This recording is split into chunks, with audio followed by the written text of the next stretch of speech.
Today, the question he asked is, how can a person who is living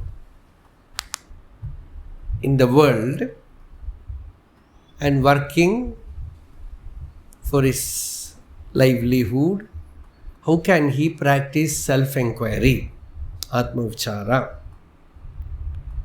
or any other sadhana? How can he do?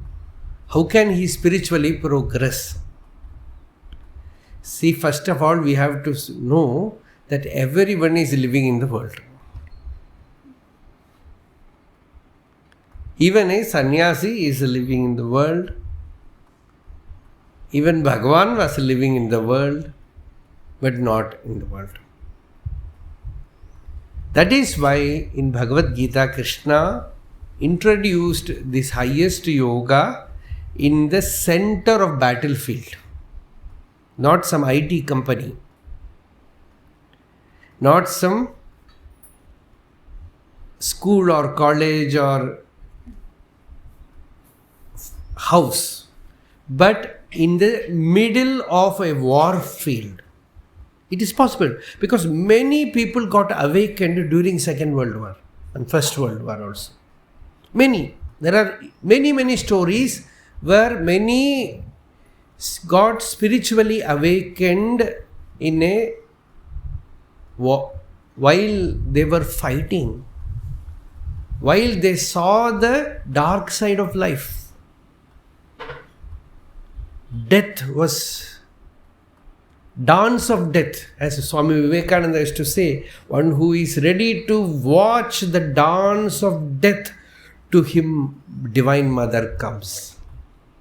Something he says, the Kali, the mother, that poet, he says,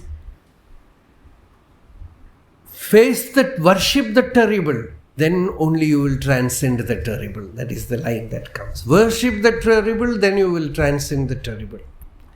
So you see that life around, and in the center you find Bhagavan, Ishvara. You find a center. There is a beautiful story which Kanakama once narrated. It comes in the Jaiminiya Mahabharata. After the war, you can just imagine great devastation. You go and check in Google how many people have died in Mahabharata. They give crores, millions. Almost like the World War. So after the war, somebody is asking Vyasa, is it possible to find peace in samsara? So much problems are there around. How can I remain unaffected? And there Vyasa says, if you have grace, kripa, it is possible to be unaffected wherever you are. Saying this, Vyasa takes these people to the war field. And amidst that war field, everywhere dead bodies, nothing else. All dead bodies and broken weapons, broken arrows, broken swords, all weapons lying there, even elephant, that corpse, all stinking. Amidst that, Vyasa takes them, they go there with holding their nose, doing pranayama. And there was a very big bell made of, what will be the metal? Brass or bronze. A big huge bell with a rope. And that bell was lying there. Vyasa lifted that bell. Inside that there were few birds, very beautiful birds. in fact birdlings, small bird, and the shell of the egg that they have broken and come out. So, showing them, Vyasa says, these eggs, they were 1 or 2 days before, they were in the womb of their mother. A big bird was flying through the war field, and one arrow pierced the body of that bird, and the eggs along with the bird, they fell here. You can imagine, all of them could have got crushed by the feet of warriors. But right at that moment, a very huge elephant was there in the war field. No.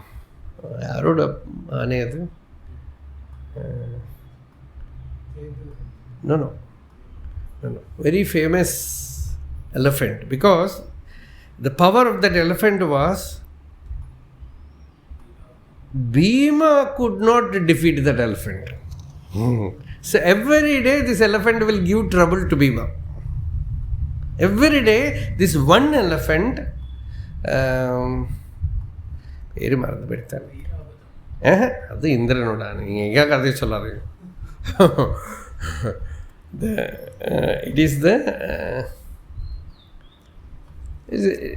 it's a very magical elephant, because it was carrying this bell on its neck, and that bell gave it so much power that even Bhima could not defeat it, kill it. Supratika. The elephant's name is Supratika.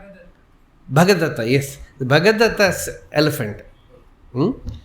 So, right at that moment, Krishna told Arjuna, cut that bell from its neck. And Arjuna cut that rope, and the bell fell down right on these eggs. It covered the eggs, and the eggs were not broken. They were all protected. They grew underneath it. Which Vyasa brings them, and the story continues, because the birds, they will start narrating the story like that. But the thing is, if grace is there, just like this bell protects the birds, like that the heart center protects a jiva.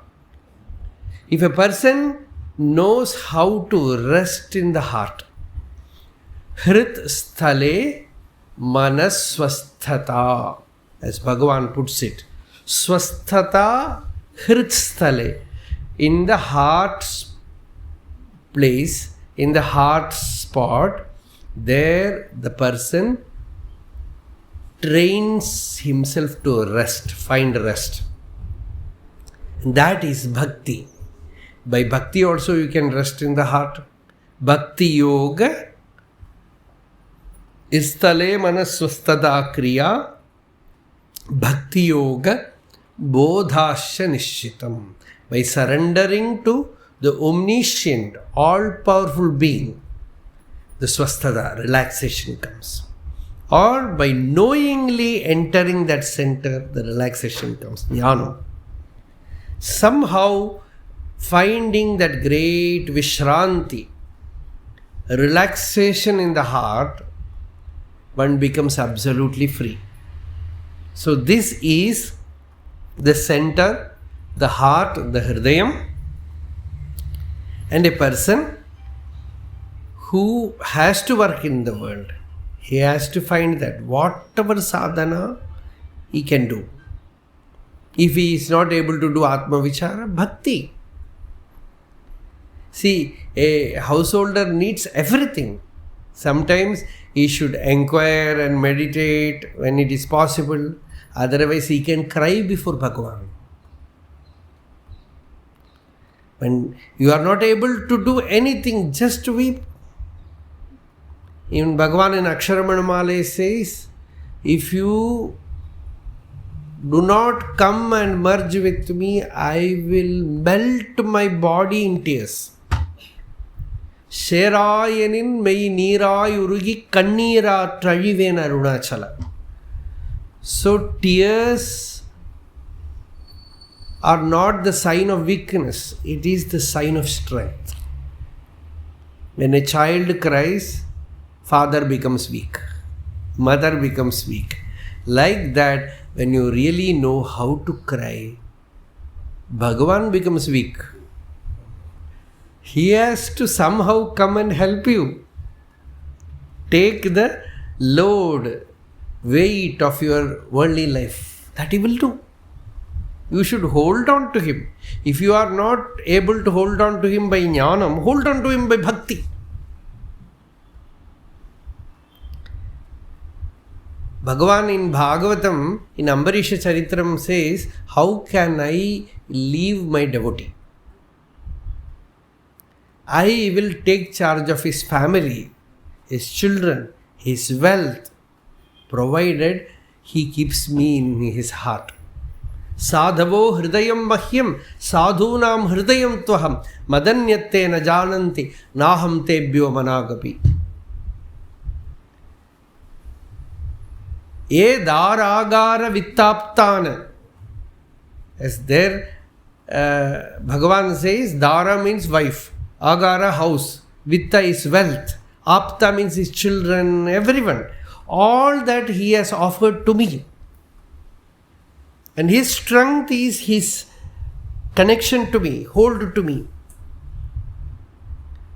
Sometimes, when you cry, spiritually meditativeness will come.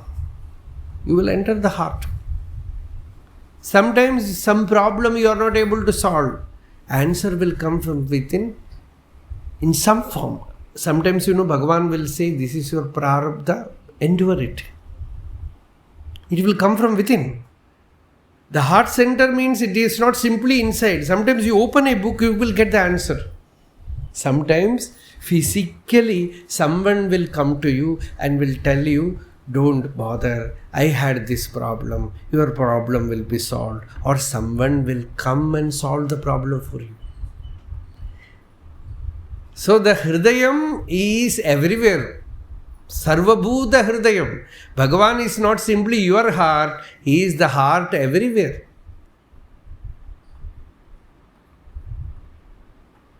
That heart can operate without space, without time.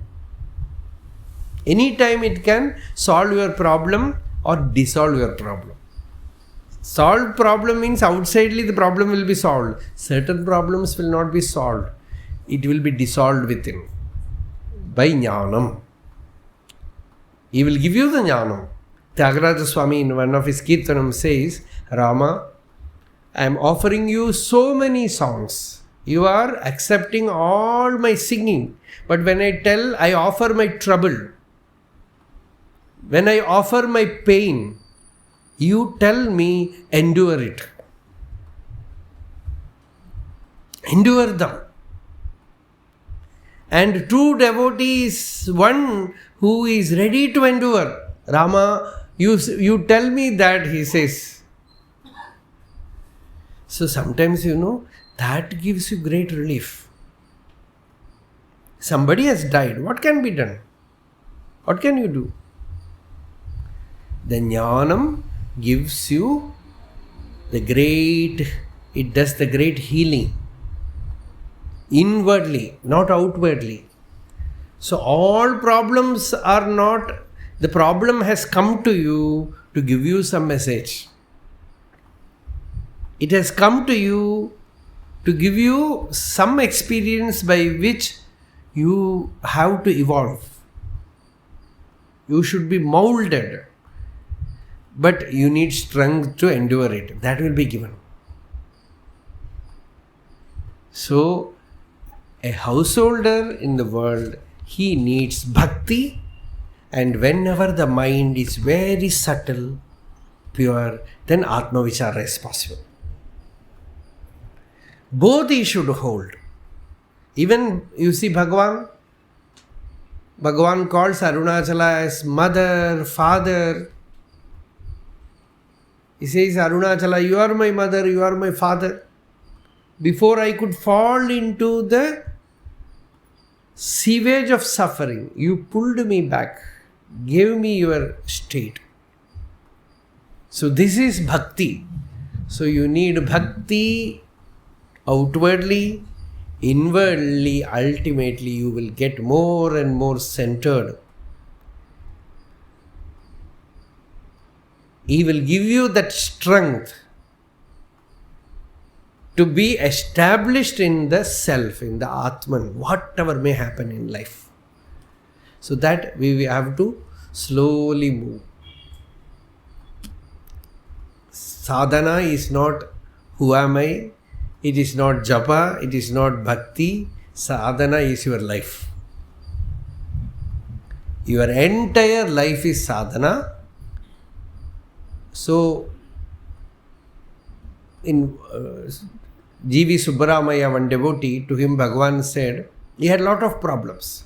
See, when you find that you have a lot of problems, the easiest way is hear others' problems. Then you will feel you have no problems. Mostly. You will know then that your problems are very insignificant. Because the problems that many people have. Yesterday we were talking about one person. It is all unbearable problems. The children die, mother die. Recently one lady came and told, so many deaths in my life. One after the other, one after the other, one after the other. And then I learned to hold on to his feet. Where there is no death. Because you have to wake up to reality. You are so much swept away by the dream. However seriousness you may give to it, it is a dream. Sometimes it is a good dream, sometimes it is a very bad dream. What to do? Anyway, you have come inside this theatre. Till the last bell rings, you have to sit because the doors are closed.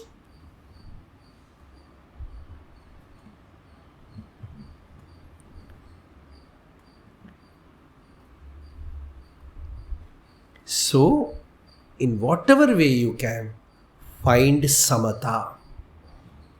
Bhagavad Gita, the message of Gita is samatvam yoga uchyate.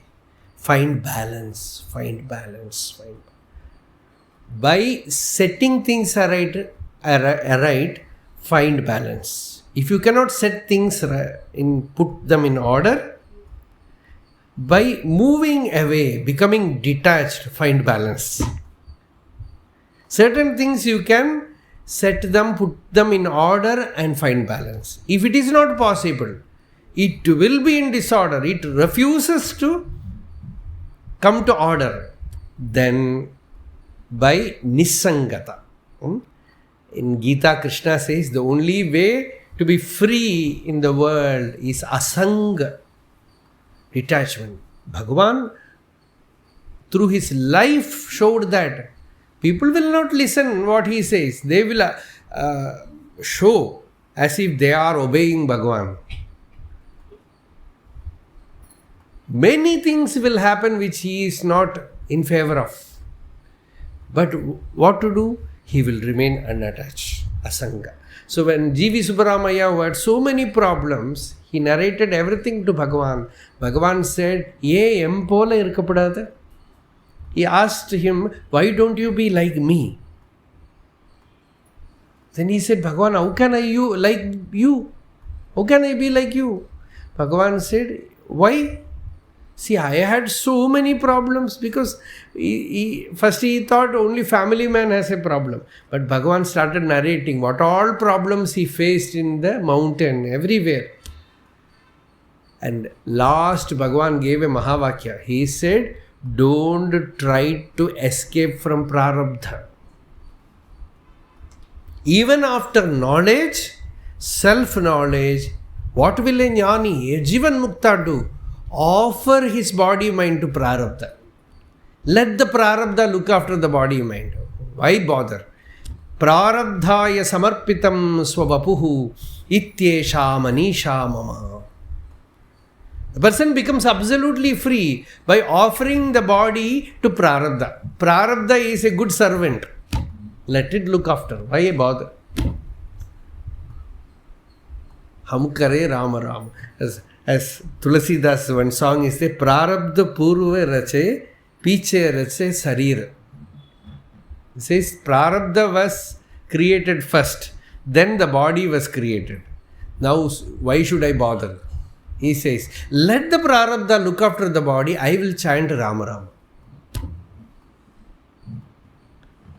So there is freedom. You have to, in certain aspects, you have to know the law by which the world runs. It is not by our power. It is not by our idea. Children, family, all of them have come with their prarabdha. We think we can make them walk like this, like this, like this. After some time, you will find nothing worked. So, Bhagavan used to say, Pathinde just look, that's all. Just look. Be a witness to everything.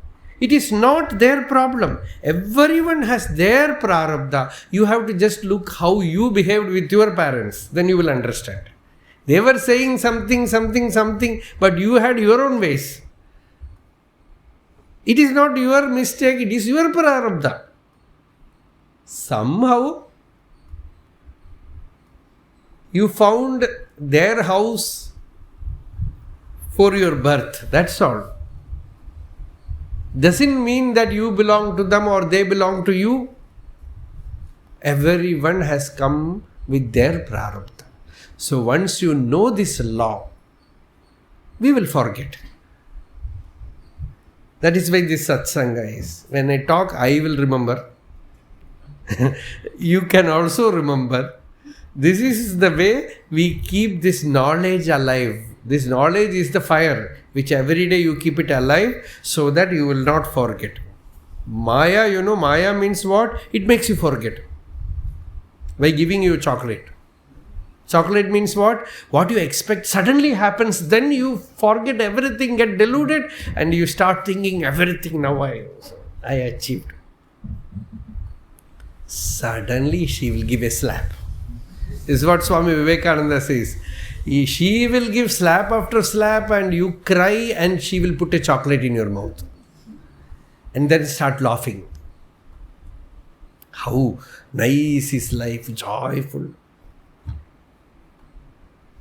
Many people will say, when Vedanta says life is all sorrow, grief, Swami, don't say that, life is joyful. Yes, very good.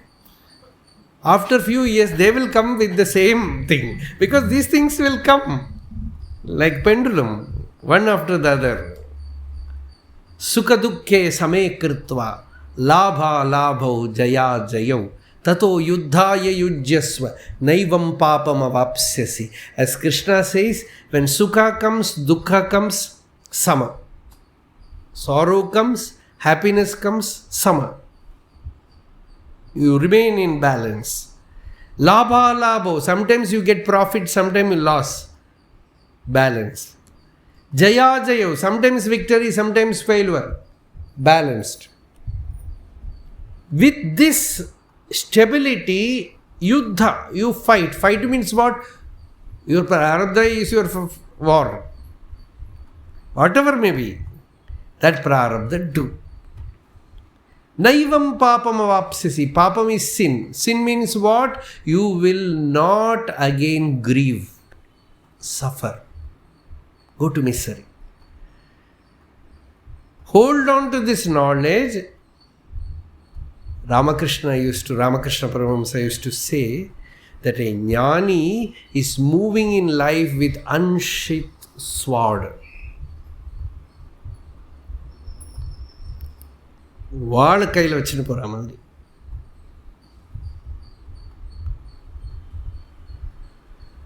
And what is that sword?